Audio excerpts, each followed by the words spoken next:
अल्लाह के नाम से जो अत्यंत दयावान एवं कृपाशील है। समस्त प्रशंसा उसी के लिए है जो एक है, अकेला है, अजन्मा और अविनाशी है, सर्वज्ञाता है, सर्वशक्तिमान है और उस सर्वत्र विद्यमान है, हर जगह मौजूद है। ईश्वर ने मनुष्य को पैदा किया, उसे बुद्धि दी, विवेक दिया और जीवित रहने के लिए जितनी चीज़ों की ज़रूरत थी उसको, वो सारी की सारी चीज़ें धरती में उसके आने से पहले ईश्वर ने पैदा कर दी, ताकि वो आराम से अपने जीवन को चला सके। उसके जीवन के लिए जो जो चीज़ें आवश्यक हैं वो सब उसको आसानी से उपलब्ध हो सके। ईश्वर ने हमारे लिए अनुकंपा की, वो की कि हमें भटकने के लिए नहीं छोड़ा, बल्कि हमारे लिए गाइडेंस का उसने प्रबंध किया, हमारे लिए उसने मार्गदर्शन का प्रबंध किया।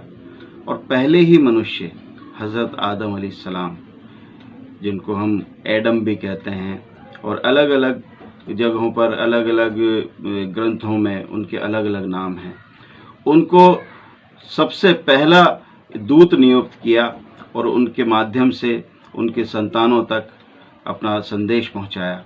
ये भी मनुष्य के लिए एक बड़ी गरिमा की बात है।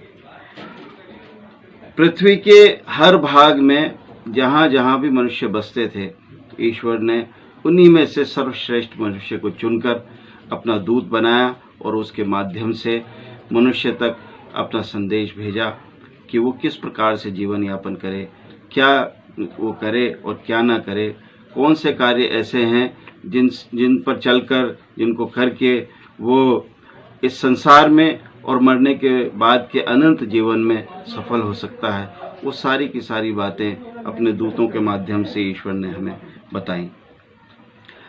फिर जब मनुष्य इस स्थान पर पहुंच गया कि अब वो ज्ञान को सुरक्षित रखने लगा और अब उसे नए ज्ञान की आवश्यकता नहीं रही, तो ईश्वर ने अंतिम बार अपने ईशदूत को भेजा, यानी मनुष्यों में से ही ईशदूत चुना और हज़रत मोहम्मद सल्लल्लाहु अलैहि वसल्लम को अपना अंतिम दूत बनाया।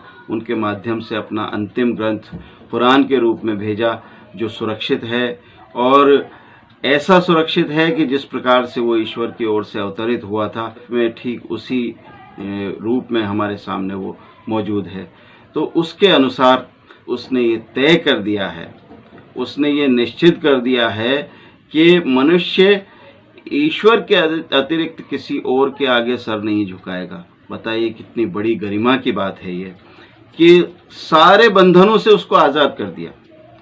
जितनी भी गुलामियां, जितनी भी दास्ताएं थीं, उन सब से उसको स्वतंत्र कर दिया और मनुष्य से कहा कि तू केवल अपने स्वामी का, केवल अपने पालनकर्ता का, केवल अपने रचयिता का दास है और किसी का दास नहीं है।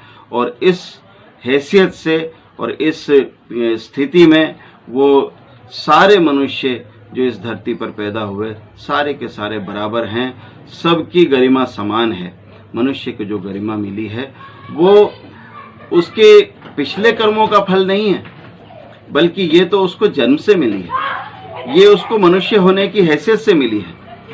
मनुष्य को जो गरिमा मिली है वो उसके रचयिता ने उसको दी है, वो किसी समाज ने उसको नहीं दी है, किसी वर्ग ने उसको नहीं दी है। कुछ लोगों ने उसको श्रेष्ठ मान लिया, इस वजह से वो श्रेष्ठ नहीं है, बल्कि हर मनुष्य, चाहे वो किसी भी कुल में पैदा हुआ हो, चाहे वो किसी भी रंग का हो, चाहे वो किसी भी नस्ल का हो, चाहे वो किसी भी देश में पैदा हुआ हो और चाहे वो कोई भी भाषा बोलता हो, सारे मनुष्य ईश्वर की नज़र में श्रेष्ठ समान हैं। और श्रेष्ठतम वो है जो ईश्वर से सर्वाधिक डरता है और उससे डरते हुए जीवन यापन करता है, उसके आदेश का पालन करता है और उसके आदेश के अनुसार मनुष्यों के लिए वो सुख और सुविधा का साधन बनता है, वो सारे मनुष्यों के लिए उपयोगी बनता है, तो वो श्रेष्ठ है ईश्वर की नज़र में। अन्यथा सारे मनुष्यों में से वो व्यक्ति निकृष्ट है जो मनुष्यों के लिए बुरा है और जो ईश्वर के आदेशों की अवहेलना करता है।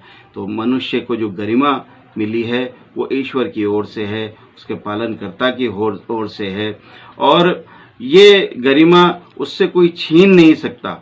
ये उसको मनुष्य होने की हैसियत से ही मिली है, ये उसको किसी और ने दी नहीं है, इसलिए उससे कोई छीन भी नहीं सकता। आज के परिप्रेक्ष्य में अगर हम देखें तो होड़ मची हुई है, मनुष्य को दास बनाने की होड़ में लगा हुआ है। हर शक्तिशाली मनुष्य ये चाहता है कि दूसरे व्यक्ति उसकी गुलामी करें, उसके दास बनकर रहें और उसका आदेश माने, उसके आदेशों की पालना करें, और सही हो या गलत हो उसकी चाटुकारिता करें और उसके जो है उसकी सारी बातों को वो मान लें। इस होड़ में सारे मनुष्य लगे हुए हैं। आज फिर उसी संदेश की आवश्यकता है जो ईश्वर ने हमें दिया है कुरान के रूप में, कि जिसमें ये कहा गया है कि मनुष्यों में सर्वश्रेष्ठ तो वही है जो ईश्वर से सर्वाधिक डरता है, और बाकी तो सारे मनुष्य जो है एक ही माता पिता के संतान हैं। एक ही माता पिता के संतान होने के नाते सारे मनुष्य आपस में भाई भाई बहन बहन हैं, और कोई भी मनुष्य किसी दूसरे मनुष्य से ऊंचा या नीचा नहीं हो सकता। उसी संदेश को दोबारा से आज याद करने की आवश्यकता है। आइए रमज़ान के इस पवित्र महीने में हम फिर से उसी संदेश को दोहराएं। ये संदेश जो कुरान के रूप में है, ये मुसलमानों की जागीर नहीं है, मुसलमानों के लिए विशेष नहीं है, बल्कि सारी मानव जाति के लिए है, समस्त मनुष्यों के लिए है। सारे मानव जाति का कल्याण इसी में निहित है। तो आइए हम इस ग्रंथ को पढ़ें, समझें, इसके अनुसार अपने आप को ढालने का प्रयास करें।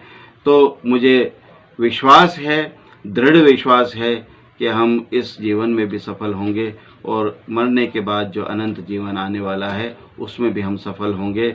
मैं ईश्वर की प्रशंसा और उसके धन्यवाद के साथ अपनी बात समाप्त करता हूँ। व आखिर दावाना अनिल हम्दुलिल्लाहि रब्बिल आलमीन।